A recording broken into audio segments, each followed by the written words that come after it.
Welcome to the Minute of Strength. As you guys have seen, the Titans are 8-0. And one of the big questions is, I heard it on NFL Network 2 weeks ago, why are these guys 8-0? Well, NFL Network went out and said they attribute it to the strength of the team. They're the best conditioned team in the NFL, and they attribute it to their newfound kettlebell training. Now, as much as I would like to say, geez, that's great for all of us with that involved with kettlebells. It's great for me because I've worked with the team and I've worked with the coaches. But I'll tell you what it is. It's not about the kettlebell.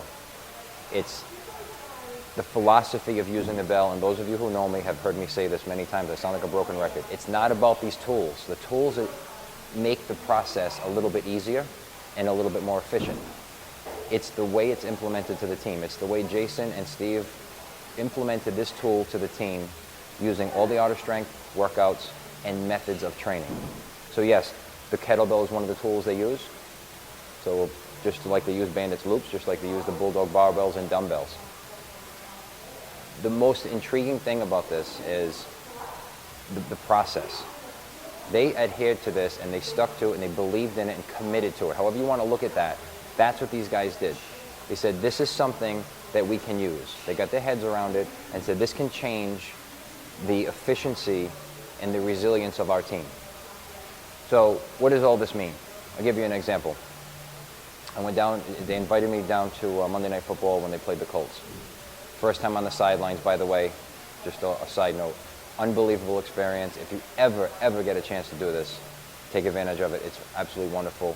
One of the best experiences of my life to be sidelines in an NFL football game. That aside, they win the game. The next morning I meet Jason at the gym and I see the guys walking in the gym, picking out their workbooks and hitting the workouts hard. Now one guy talked about the game, talked about how great they did, or what they did wrong. They just went back to training. Business as usual. I was blown away.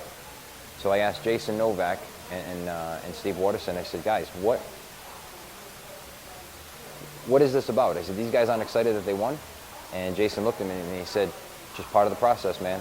He's like, their job is to win, and they don't rest on their laurels, not for a second.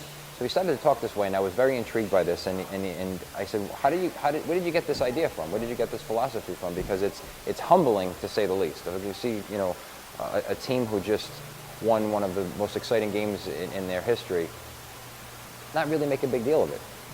Well, Jason gave me this quote, and it's from a coach by the name of Nick Saban. He's the head coach for the University of Alabama. Focus on being process-oriented and remember what got you there. As you move up through the levels, it is important to have the discipline to those values that made you what you are. Now that's interesting. We are more goal-oriented. Goals, I think, set you up to fail. Right? They set you up for failure. Why is that?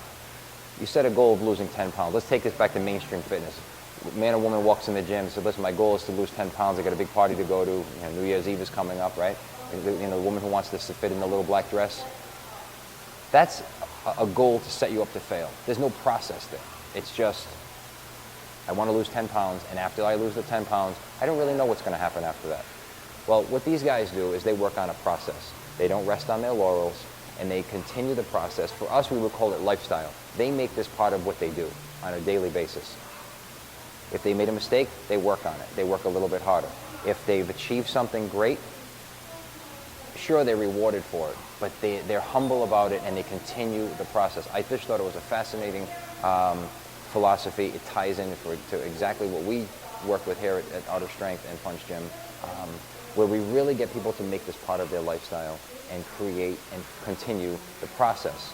I love the quote. It's up on the website. You can check it out. Jason Novak, Steve Waterson, guys, thank you so much. Titans, continued success to all of you. It's been fantastic and a humbling experience for me to work with all of you. It's been absolutely awesome. Thank you.